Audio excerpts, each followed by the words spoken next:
Welcome to Studio Downe Under.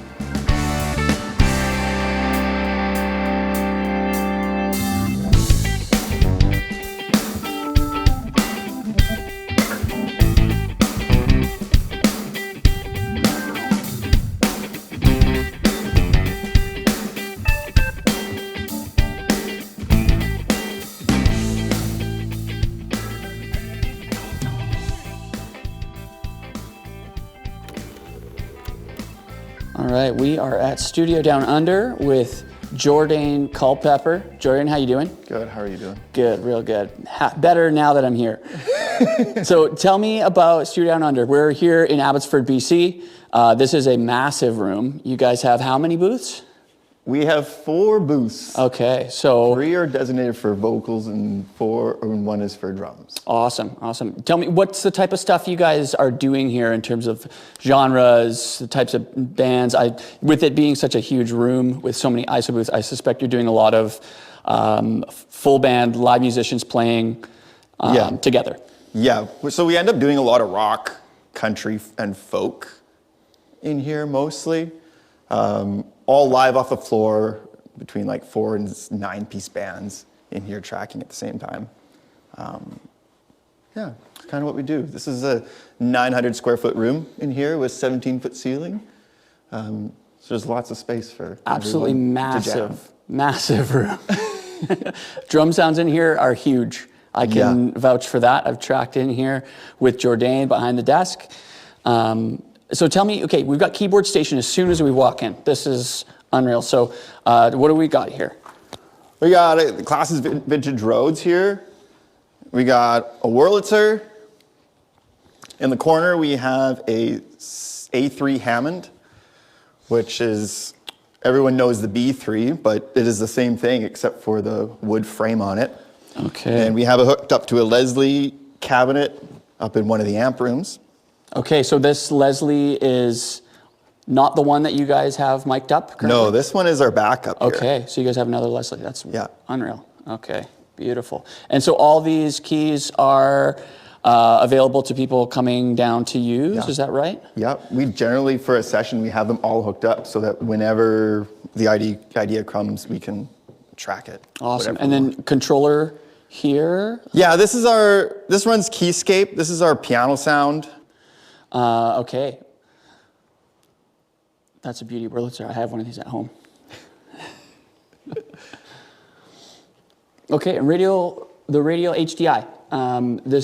You guys have this kind of living on the Wurlitzer? Yeah, it just works. We always kind of reach for it, so we just keep it there. Okay, we're nerding out on the gear. There's a lot more of this coming, which is great. And then I totally bypassed it, and I realized as soon as I said keys are over here, but we got a snare wall. Yeah, got a nice little collection of snare drums here, and this is our whole drum rack. We got all sorts of hardware and all that in there. Cool. Yeah. And probably all the like fixings in the drawers there, all the stuff you might need. Yeah. I'm not a drummer, so I'm not going to get into the nitty-gritty. You have some nice ones there, though. Yeah. Okay, so is this sort of like the orientation that you guys tend to have here with musicians set up kind of side by side? This is like a basic one. This is kind of flexible because then we've had guitar players and bass players sitting along here, and then with our keys player sitting here, we can have our drums in that booth, and then there's like a line of sight between everybody. Okay. Everyone can see each other. It's kind of a basic form. It changes a little bit from session to session. Sometimes we kind of set them up in a circle. Drums are out here so that things move around. Kind of depends on the band and what we're doing, but this is a basic setup that we always have ready to go. And the drum sounds out here are huge with this massive room. But I've heard some really great tight drums in that booth over there, which we'll get to. And then you guys just added these gobos, right? Yeah, we did. It's a new addition. Yep, Soren built them, so now we can section it off. I can't wait to have an acoustic group in here and have them all set up here and like track them live in the room. Right. But right now we just use them for drums and section things off. Right, and you were set up for a vocal session today, so we don't have the kit out here, but... Yeah. Oh, you have a kit in the blue room here? Yeah, we do. Okay. Kit set up from the last session last week. Cool. Let's take a look in there. it has an adjustable roof. And we have a little chamber above here. Unreal. So even though it's a small, tight room for the drums, you still get a huge, massive drum sound with the chamber. Unreal. There's no compromise. Okay, and this is super comfortable size for a drummer. Yeah. I love the cedar shake on the sides too. Like just not dealing with a completely dead room. Yeah. Like obviously you want control in here, but not just having a bunch of panels on the wall, giving it some vibe, but also a little bit of liveliness. a little bit of reflection. Yeah. And the sight lines you mentioned, awesome sight lines here too, Yeah. which is great. There we go. Okay. And then tell me about your guys' headphone mixes, because everybody seems to have a station, right? You guys are using the Behringer PowerPlay. Yeah, right? so we send 16 channels. Everyone gets their own mix. Everyone controls what they want to hear. It makes my job as an engineer a lot easier, because then I can focus on the sound and not worry about everyone's mixes. Doing 9 mixes is kind of a pain in the butt when I've also got to get sounds. Well, and then everybody wants more me, right? Yeah. More me. So it works well. It's probably one of the better things that Behringer's made. And you guys have some mics already up in that chamber, is that right? Yeah, we do. There are some custom built pencil condensers. When you lift it up, because it goes a lot higher, when you lift it up, it gets pretty lively in here, like you hear it, but is that kind of typical setting of where you guys would have it then to get a for little a bit of quieter access? drum sound, I kind of close it off like that. And it almost compresses the chamber sound. It's almost like it's hitting a compressor without hitting a compressor. Wow. It's actually really cool. And then you can open it up. But I kind of, this is where I usually have it at. A little tight, but still a little bit of squash sound up there. Love it. Yeah. Let's close that puppy up. All right. That's that. Okay, so from here, we've got a wicked sightline for the drummer, not only to the band out in the big room, but also through the booths. Yeah. So we'll get to those booths next here, and I see there's a little bit of mood lighting going on. Yeah.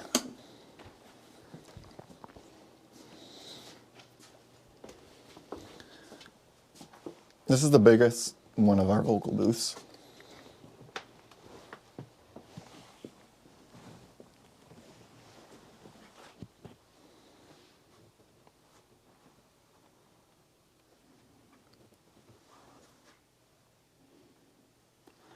Okay, so in this room, you'd be primarily putting, say, a singer acoustic guitar kind of thing. Is that the vibe? Generally, yeah. Stand-up bass comes in here often. Very cool. Yeah, this is a great size booth too. You're not feeling too closed in, and the sight lines are really nice. Really opens things up. Yeah, this booth has the best sight lines for everybody. Oh, and you've got the glass on the door there too, so you've got sight lines straight into the engineer. Yeah.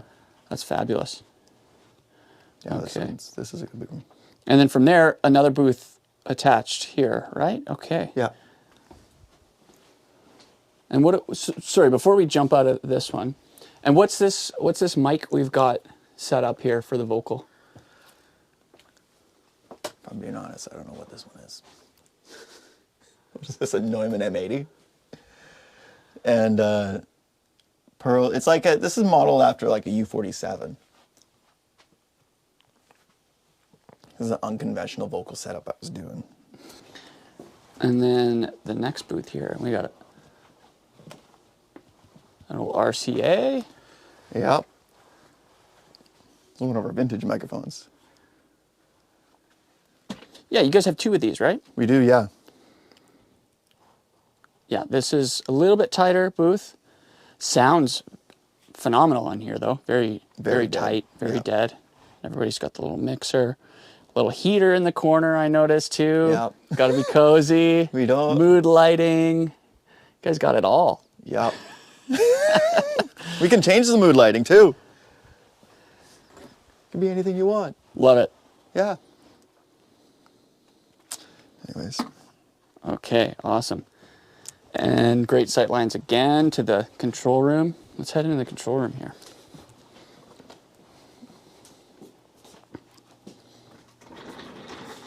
We've got our last vocal booth in here. Oh, right.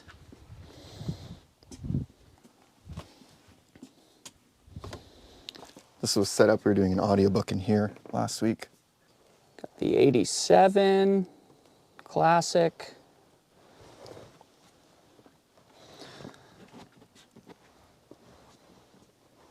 That's nice having the booth just tied straight to the control room there too, so Very you don't nice. have to occupy the whole live room and run around. Just Yeah. track a quick guitar vocal. Yeah, demos, doing vocals in there is really nice because the communication is like so quick, or you just Right. open the door and you can Right. talk to them, talk something over. Love it. Okay, let's get to the meat and potatoes here. Let's get to the here's- nitty gritty. Well, here's our lovely SSL console, 32 channels.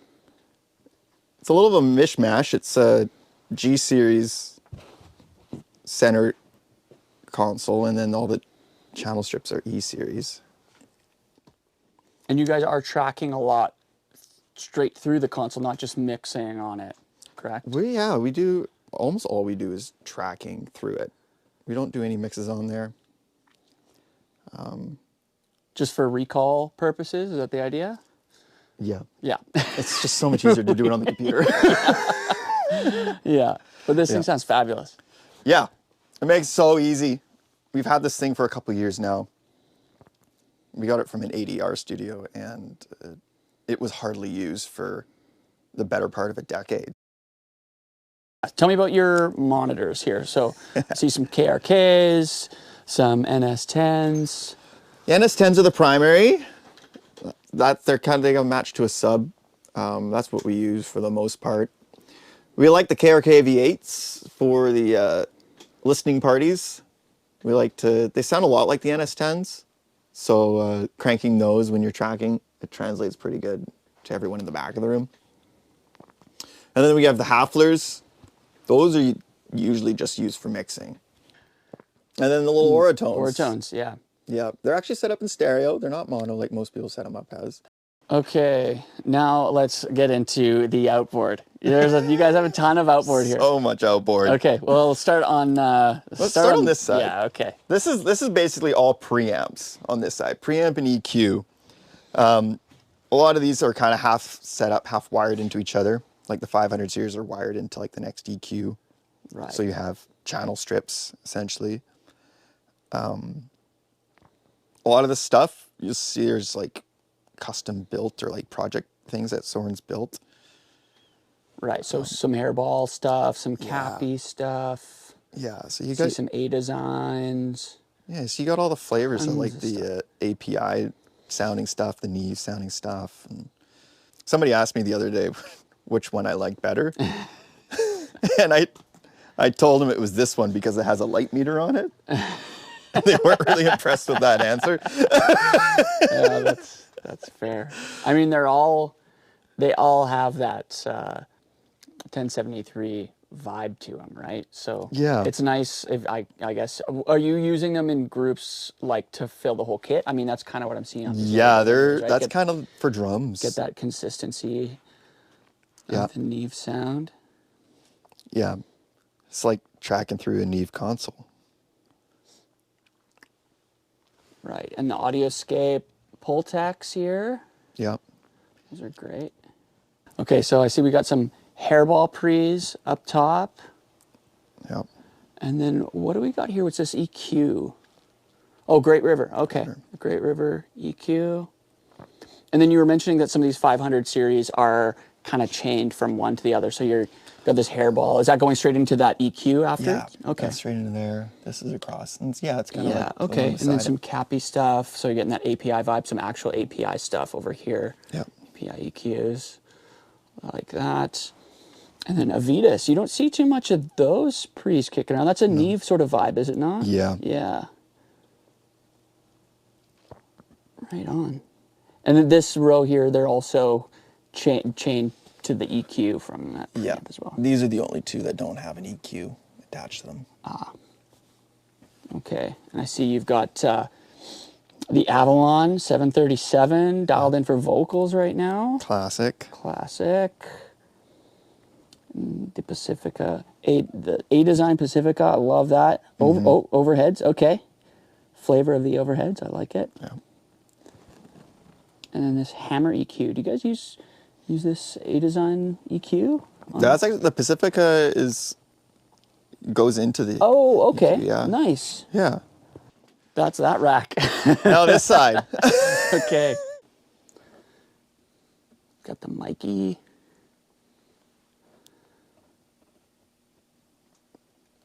Do you find yourself using this Radial EXT? I haven't used it. I have one of these. I love it. Yeah? Yeah. Love it. Love running my guitar pedals in and just blending it in, you know, a dirty fuzz or like a overdrive, something like that. Yeah. The Audioscape V3As. Yep. I love those. Nice and clean. Smooth. More drummer, and then gotta have the distressors. Oh, yeah. Gotta have those. I'm sure you put those things to work. Yep. Almost every session. Some warm audio. And is this a custom build? Is it one of Soren's builds for the Blue Stripe? I actually don't know if he built that one or not. But Blue Stripe nonetheless. Yep.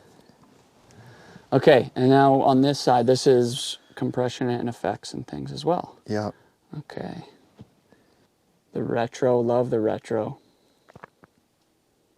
Audioscape, bus comp, another gem at a very reasonable price point. Yep. Got one of those as well. And another retro, the Stay Level, love that. Bass DI, very fitting place and use for that. Yep. And then a real LA2A. Yep. Real deal on vocals nonetheless. And what's this Alltech? This is a little gem Soren found on Marketplace. Okay. It's like a DBX 160. Oh, cool. Sounds Very just cool. like it. And So, just on a crush mic on the kit. yeah. Love that. Okay, and we didn't talk about this. The lounge area behind the console looks great. And then this nice big diffuser here. That's nice. This room sounds great. I really always love walking into this control room and Studio vitamins. gotta have the studio vitamins, peanut M&Ms, Kirkland peanuts. Shout out Kirkland. Yeah. And you guys are running Pro Tools here. Yeah, we are Pro Tools exclusively. Is it a HD system you guys are running? Yep. HDX. Perfect. And he's already getting into the peanut M&Ms. Have to. Okay, blackface bassman. Love that. Again, another flavor that I have, and always happy to see him in the studio. And below it, we got the twin reverb here. Yeah. Silver face, some vintage stuff, vintage Fenders, gotta love that. And hiding below that, I see the red DI. Yeah. Love the red DI. You got some other amps upstairs?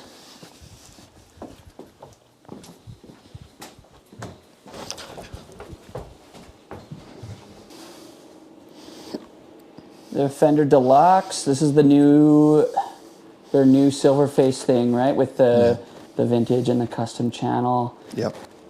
Nice clean plate. Love that. Princeton 112. A lot of Fender. I see the Fender theme. Yeah. Strong here. Fender DeVille. And then you guys got a Vox here as well. Yeah. AC15. AC15. So Soren built this place, what, 10 years ago or so? I think it was like 2005 he started a studio again in his basement, way up the stairs. This didn't exist yet. And then after about 5 years of recording in his spare bedroom, they dug out the hillside and expanded their house and built this room. But this was just one giant room, like 17-foot ceiling, and like control room was still in his bedroom.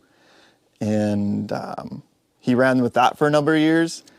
And then I came along and he's just started framing this in. Like He just studs is when I walked in. And I helped him build this room and finish this all out and run the insulation and cabling. Right. Yeah. So yeah, this like side of the studio within like the last 10 years has kind of been dug out from the ground and raised up and turned into this. I remember coming in here and this control room wasn't even finished. Yeah. You guys still had the control room upstairs, which is now the lounge. Yeah. And great lounge, by the way. You got the coffee, got the fridge, got everything you need. But yeah, it's amazing to see how much has come in terms of the amount of work that you guys have put into this. It's amazing to see how much work you guys have put in to make this thing really what it is. Yeah. Yeah. Soren's drive and dream to build what this is he's put a lot of hours in, that's for sure. He's built all this by hand. All the wood, everything, all these baffles and everything, he builds those himself. So he's a man of many talents. Unreal. Yeah. All right. Well, thanks so much, Jordan. Thanks for having us here at Studio Downe Under. This has been fabulous. Always love coming down here. I love working with you in this room. I'm sure we'll get to do more, but thanks for giving us the tour. So how do people get in contact with you? Go to our website at studiodownunder.com, Downe spelt D-O-W-N-E, because that's the road we're on. And through our website, or we're on Instagram at Studio Downe Under, or find us on Facebook. Awesome. Yeah. Thanks so much for having me out, Jordan. And yeah, we'll make some more music here again shortly. Yeah, man. Thanks for coming by.